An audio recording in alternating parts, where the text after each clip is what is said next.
You don't need to shout. You don't need to explain. You don't need to write long messages, pouring out your heart just to be heard by someone who never truly listened in the first place. You need one moment, one decision, one action rooted in self-respect, and it changes everything.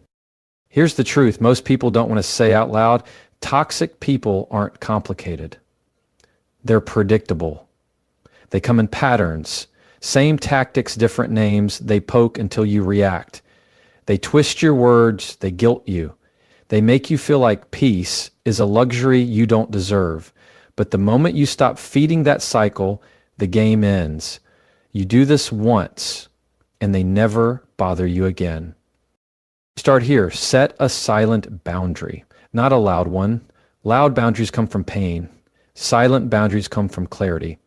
When someone crosses your line and you don't scream, you don't threaten, you don't fight, you just shift. You stop replying, you stop sharing, you stop entertaining their chaos. That silence is deafening, and they feel it. It's not passive aggressive, it's self-preservation. You don't need to get into debates with people who are committed to misunderstanding you. You don't need to win every argument. When someone shows you a version of themselves that's cruel, manipulative, or draining, you don't need to ask why they did it. You need to ask why you stayed after they did. And once that question gets honest, the door opens. Some people only stay in your life because you keep letting them explain away their bad behavior. The moment you stop over-explaining, they panic. They thrive off your need to be understood. So stop handing them that power. No is a full sentence. That doesn't work for me is enough. You don't owe paragraphs to people who wouldn't give you a sentence of accountability. Next time a toxic person tries to bait you, don't react. Mirror. Not emotionally, but calmly. Let their sarcasm echo back as indifference. Let their insults bounce off a face that doesn't flinch. Let them watch you protect your peace without lifting your voice. It confuses them. Why? Because they can't argue with someone who doesn't step into the ring. Then go deeper. Don't just cut contact. Cut access. There's a difference. You can block someone's number and still think about them all day, but when you truly remove access to your energy, your time, your emotional space, that's when you win. You stop talking about them, you stop checking on them, you stop letting their shadow live rent-free in your head, and that is where your freedom begins. If someone can disrespect you once and stay in your life, what you've told them is, there's room for this behavior here. But the first time you calmly show them there's not, everything shifts. Not because they changed, but because you did. And sometimes all it takes is one firm, quiet move to reclaim your peace. This isn't about revenge. It's not about being cold. It's about drawing the kind of line that says, I love myself too much to live in your storm. And the moment you make that choice, even once, toxic people lose the map to find you. And you start breathing again. Toxic people often rely on your reaction to fuel their behavior. It's not just what you say. They're watching how you respond, how flustered you get, how much attention you give them. The louder your reaction, the more control they feel they have over you. They thrive in chaos. They know how to press the right buttons because they've learned your emotional patterns. The moment you start raising your voice, over-explaining yourself, or defending every move you make, they feel like they're winning. That's why setting a silent boundary is the one thing that flips the entire game on its head. It confuses them. They expect a fight. They expect tears. They expect drama. But when all they get is silence, stillness, and no reaction, they don't know what to do with it. That's power. A silent boundary is not about ghosting people or being passive-aggressive. It's about making a decision within yourself that someone no longer deserves access to the parts of you they once exploited. It's a decision that says, I'm not going to teach you how to treat me anymore. I'm just going to show you that mistreating me means losing me. You don't announce it. You don't warn them. You don't even argue. You just shift. The conversations become shorter, the explanations disappear, the emotional investment dries up, you start replying with peace instead of proving your point, and slowly they start to realize that they're losing the grip they once had. Toxic people don't respond to logic, they respond to energy.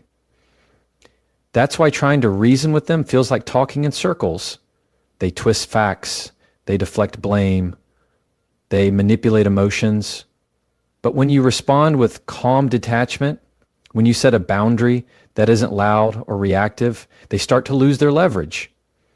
Think of it like turning off the lights in a room where someone's trying to perform a show. The audience is gone, the spotlight is off, the performance becomes pointless, and eventually they walk off the stage. What makes silent boundaries so powerful is that they protect your peace without putting you in emotional debt. You don't have to spend your energy explaining why you're hurt. You don't have to write essays defending your decision. You don't even have to convince them they're wrong because you've stopped seeking their validation. That's what changes everything. When you stop needing toxic people to understand your pain, you finally start healing. And they feel that shift. They feel your silence. They notice the absence of your attention. And they realize that whatever game they were playing, they're now playing it alone. The beauty of this approach is that it doesn't require confrontation. Not everyone deserves closure. Not everyone deserves a goodbye speech. Some people deserve nothing more than your absence.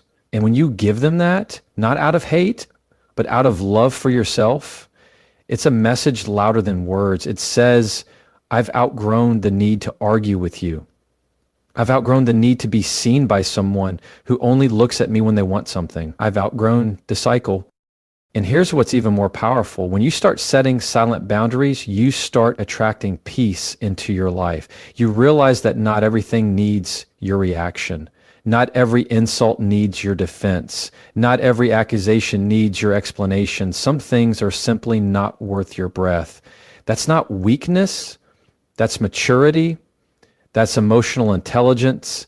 That's you choosing to respond from a place of strength rather than insecurity. The moment you choose stillness over screaming, quiet over chaos, you begin to rewrite the rules of how people can treat you. And toxic people, they don't stick around when they're not being fed. When you stop being available for the games, the drama, the emotional tug of war, they retreat. Not because you told them to, but because your energy no longer entertains their dysfunction. You don't need to fight to be free. You just need one quiet decision made in clarity, acted upon in peace. Set the boundary once. Let your silence speak the message you're tired of repeating, and watch how quickly those who thrived off your reactions suddenly have nothing left to take. Toxic people rarely listen to your words. They study your patterns. They want to see how much space they can take up in your life before you push back. And when you try to argue or explain, they use your own words against you. That's why traditional confrontation doesn't work with them. What does work is mirroring. Not mocking, not copying, but reflecting their behavior back at them in a calm, composed, and emotionally neutral way. When someone speaks with disrespect and you mirror it back with quiet boundaries instead of emotional chaos, they see themselves in a way that's hard to escape. And most toxic people cannot stand their own reflection. Mirroring is a subtle form of communication that doesn't require direct confrontation. It's about holding up a mirror without raising your voice. It's when someone tries to manipulate you with guilt, and instead of justifying yourself, you let the guilt fall flat. It's when someone tries to gaslight you into believing your reality is false, and instead of spiraling into self-doubt, you calmly say, that's not how I experienced it, and leave it at that. The point is not to get them to agree. The point is to anchor yourself in truth and let their confusion be theirs to carry. And that's what makes mirroring so powerful. It's not defensive, it's reflective. It doesn't attack, but it makes toxic behavior uncomfortable to maintain. Let's say someone repeatedly interrupts you in conversation, not by accident, but as a way to dominate or dismiss your thoughts. You don't interrupt back with the same aggression. You mirror their lack of respect with firm silence. You stop engaging until they notice. You don't explain, you keep cutting me off. You just go quiet until the weight of their rudeness becomes obvious. It forces awareness, not always right away, but over time, your behavior tells them, I won't play that game. Or maybe someone constantly blames you for things that are out of your control. Instead of rushing to defend yourself like before, you stop feeding that blame. When they say, this is your fault, you respond with stillness. I don't see it that way. No emotion, no back and forth, no trying to convince them otherwise. That calm disagreement, mirroring their own deflection with unwavering steadiness, stops the conversation from becoming another round of emotional ping pong. The key is staying grounded. Toxic people want you to get emotional because emotions are easier to manipulate. But when you're calm, when you're centered, when you mirror their patterns instead of reacting to them, they lose the ability to control the interaction. You're not there to fix them. You're there to protect you. And mirroring is one of the cleanest ways to do that without compromising your integrity. It's important to remember that mirroring isn't about revenge. You're not doing it to hurt them. You're doing it to help yourself. You're creating a psychological pause, a moment where they can see their own reflection through your unshakable response. Whether they take that moment to change is not your responsibility. Your job is to stop giving them the emotional firewood they need to keep the dysfunction burning. And this doesn't just apply to verbal abuse. It applies to emotional withdrawal, manipulation, guilt tripping, even passive aggression. When someone sends you a cold, clipped message meant to trigger your insecurity, and you respond with emotional neutrality, they're left holding their own bitterness. You're not cold. You're just not playing anymore. And in that moment, they are forced to sit with themselves. Mirroring helps you shift the balance of power without drama. You're no longer participating in the tug of war. You're letting them pull at a rope you no longer hold. You don't need to yell or perform. You need to reflect calmly and clearly that their behavior isn't getting the reaction they want.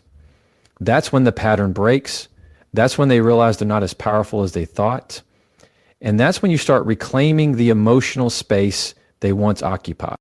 Toxic people rely on your explanations to maintain control. Every time you try to clarify, defend, or justify your decisions, you're unknowingly giving them more material to twist.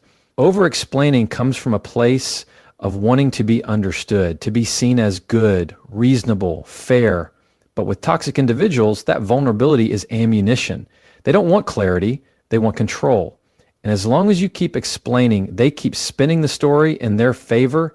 That's why one of the most powerful things you can do is stop, not out of anger, but out of self-respect. Because the truth is, people who really respect you don't need 5 paragraphs to understand your no. When you explain too much, what you're really doing is asking for permission. You may not realize it, but every time you list your reasons for setting a boundary or walking away, you're hoping they'll validate your choice. But toxic people rarely will. They will poke holes in your reasons. They'll find a way to flip the situation so it sounds like you're the problem. You'll say, I'm stepping away because I need peace. And they'll respond with, oh, so now I'm the source of all your problems. That's how they bait you. That's how they keep the argument going. And suddenly your boundary turns into another exhausting debate. But when you stop over-explaining, you break that cycle. You don't owe long-winded justifications to people who disregard your feelings. If someone asks you why you didn't answer a call, you don't need to tell them about your entire day. I was busy is enough. If someone asks why you set a certain boundary, because it's what I need right now, is enough. No further detail, no rehearsed speech. The less you explain, the clearer it becomes. Your decisions are not up for discussion. It takes strength to resist the urge to explain, especially when you've been conditioned to please. Maybe you grew up in an environment where peace meant over-accommodating others. Maybe you were taught that love is earned by bending, shrinking, proving. But there comes a point when you realize your peace is not a debate. Your needs are not courtroom evidence. You are allowed to make decisions based on what feels right for you, even if others don't agree. You teach people how to treat you, not just by what you say, but by what you're willing to repeat. The moment you find yourself explaining the same thing over and over to someone who isn't listening, you have to pause and ask yourself, is this person really confused, or are they just pretending so they can keep crossing the line? Because confusion fades with clarity. Disrespect stays even when you've been crystal clear. And when you see that, you stop explaining, you start choosing. There's also a peace that comes with trusting yourself. When you stop explaining, you begin to stand taller in your truth. You realize you don't need to be understood by someone who isn't even trying. You don't need to be liked by people who only like you when you're convenient. That silence after their question, the one where you don't give them what they expect, is powerful. It says, I've grown out of needing your permission to be at peace. And it's not about being cold or dismissive. It's about being clear. You still communicate, but you do it from a place of calm authority. You speak without defending. You decide without performing. That kind of presence is magnetic and intimidating to those who once fed off your insecurity, because now they can't guilt you. They can't manipulate you. They can't twist your words when you're not giving them any to twist. Letting go of the habit to over-explain doesn't mean shutting down. It means you've started speaking a different language, the language of boundaries, self-trust, and quiet strength. It's a language toxic people don't understand. And that's exactly why they start to fall away. Not because you made them leave, but because you stopped giving them reasons to stay. Toxic people are drawn to emotional stimulation. They feed off your highs and lows, your outrage, your tears, your frustration. The more unpredictable your emotional response, the more entertaining you are to them. It's why they provoke you, why they create drama, why they push buttons they already know will hurt. But when you remove that emotional reaction, when you become boring to them, they lose interest. This is what the gray rock method is all about. You become emotionally uninteresting, like a gray rock, plain, calm, unmoved. And for someone who feeds on attention and emotional chaos, that's intolerable. And it might feel unnatural at first, especially if you're someone who feels things deeply. You're used to reacting when someone disrespects you or crosses a line. You want to defend yourself. You want to be understood. But when dealing with someone toxic, emotional engagement is a trap. It doesn't lead to resolution. It leads to more manipulation. They want your passion, not your peace. They want you to yell, cry, and argue because those reactions prove that they still matter to you, that they still have influence over your emotional world. But when you go gray rock, you take that away. This doesn't mean becoming numb. It means being calm on the surface, even if you're angry or hurt inside. It means not showing them your pain, not to suppress your truth, but to protect it.